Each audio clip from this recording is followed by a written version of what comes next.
Good morning everyone. कैसे हैं सब? उम्मीद करते हैं सब अच्छे होंगे। तो फर्स्ट ईयर और सेकेंड ईयर क्लास हमने आपको कल पढ़ाया था, लिखवाया था तुलसीदास के पद काव्य मंजरी में। आज हम आपको काव्य मंजरी बुक में महादेवी वर्मा का संक्षिप्त जीवन परिचय पढ़ाएंगे और फिर उसके बाद उनके द्वारा रचित पाठ जाग तुझको दूर जाना है पढ़ाएंगे और समझाएंगे। ठीक है ना क्लास? तो सभी बच्चे फटाफट लाइक करें, शेयर करें और कमेंट करें।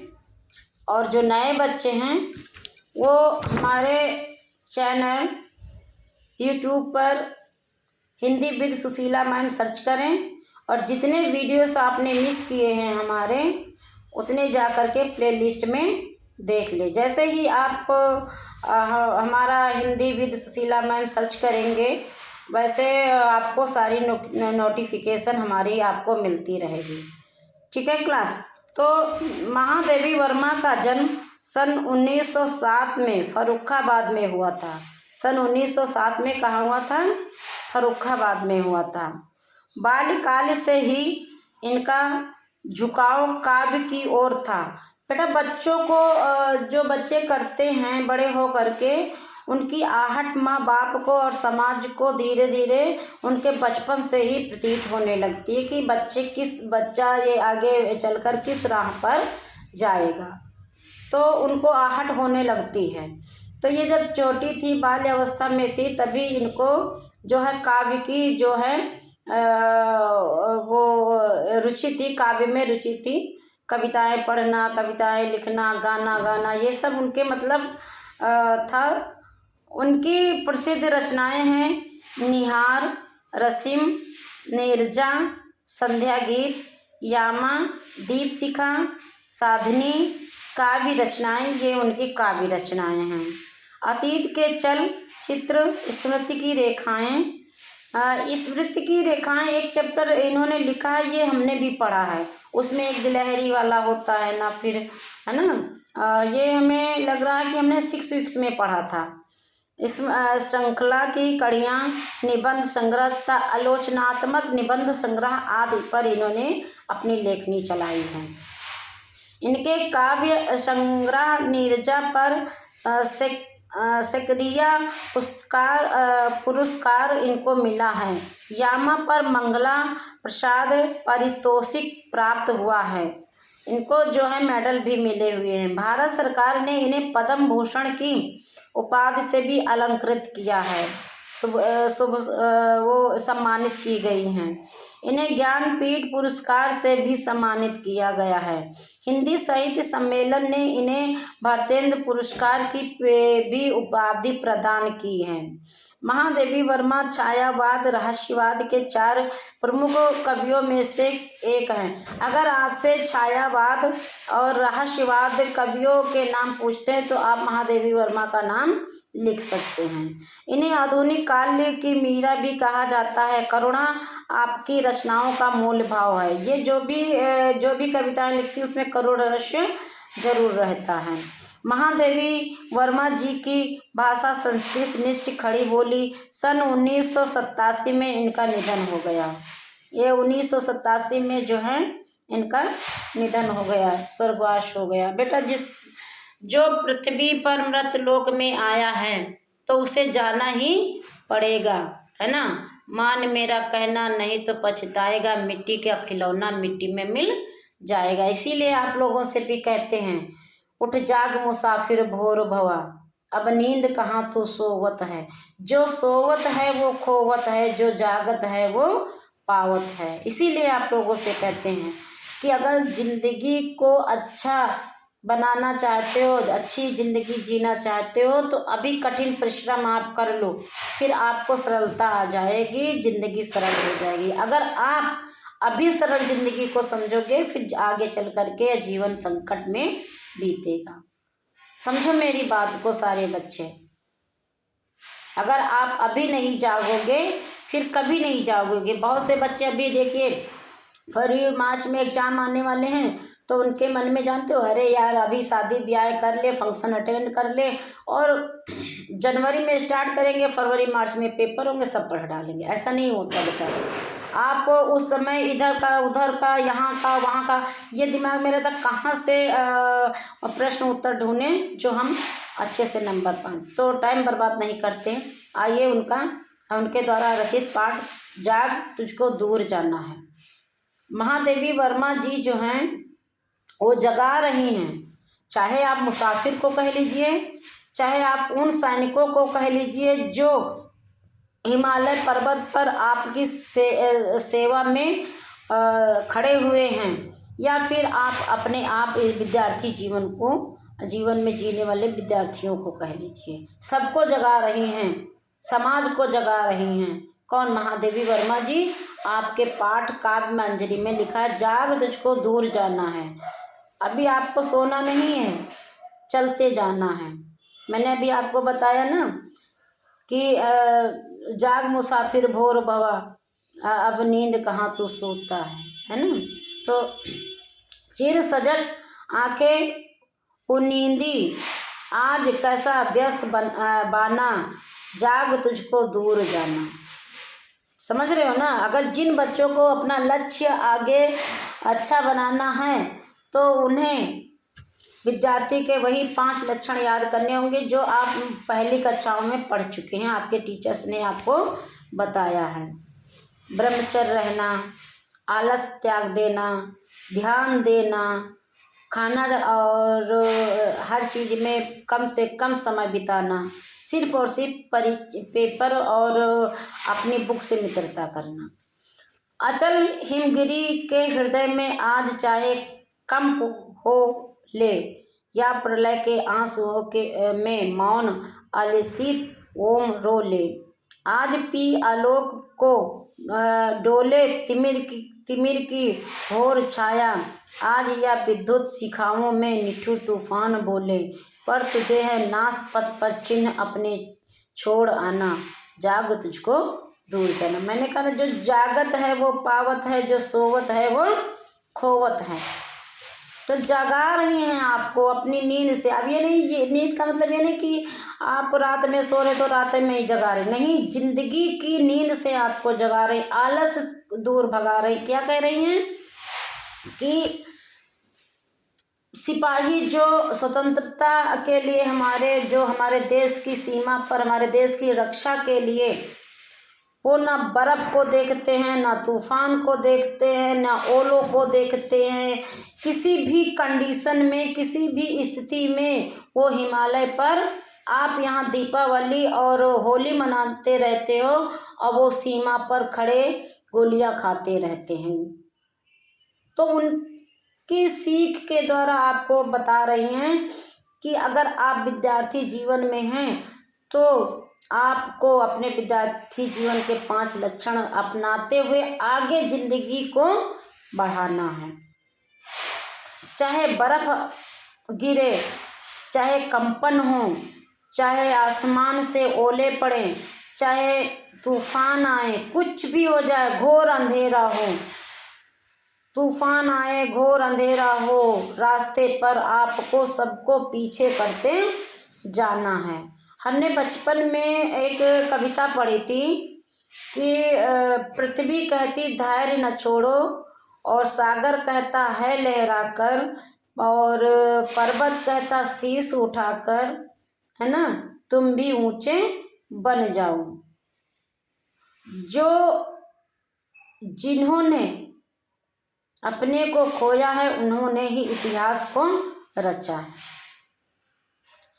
बच्चे 12-11 बजे तक मोबाइल देखते हैं, पार्टी अटेंड करते हैं, सुबह परीक्षा है, पढ़ते नहीं, बाद में जब नंबर कम आते हैं तो माता पिता को, टीचर्स को दोष देते हैं। तो कहने का मतलब यह है कि महादेवी वर्मा जी आपको जगा रही हैं, समाज के लोगों को भी प्रेरित कर रही हैं कि अगर आपको अच्छा समाज, अच्छा देश, अच्छा आपको बनाना है, हर एक कदम आपको अच्छा बना, तो आपको मेहनत करनी होगी। महादेवी वर्मा जी सैनिकों को लेते हुए विद्यार्थियों को समझा रहे हैं कि जिस प्रकार सीमा पर हमारे सैनिक सुरक्षा कर रहे हैं हमारे देश की, उस प्रकार आपको भी आगे बढ़ने के लिए नींद, भूख, प्यास, थकान, आलस सारा त्यागना पड़ेगा। फिर क्या कहती हैं, बांध लेंगे क्या तुझे यह मोम के बंधन सजीले, पथ की बाधा बनेंगे तितलियों के पर रंगीले, विश्व का क्रंदन भुला देगी मधुर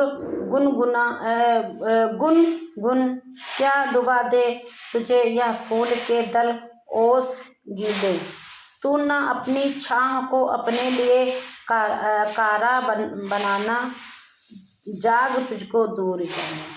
कह रही हैं कि जो माँ बाप, भाई बहन, समाज, ये सारे आपके मोह के कारण हैं। मोह में जो फंस गया उसने जो है वो वहीं पर रह गया, और जिसने मोह त्यागा, जैसे गौतम बुद्ध ने मोह त्यागा था, आश्रम में चले गए थे, राजपाट, धन दौलत सब त्याग दिया था। तो आपको ब्रह्मचर्य का पालन करते हुए लोग समाज को देखते हुए कि अगर आप उनको देखते रहोगे तो वो आपके रास्ते में बाधा बनेंगे।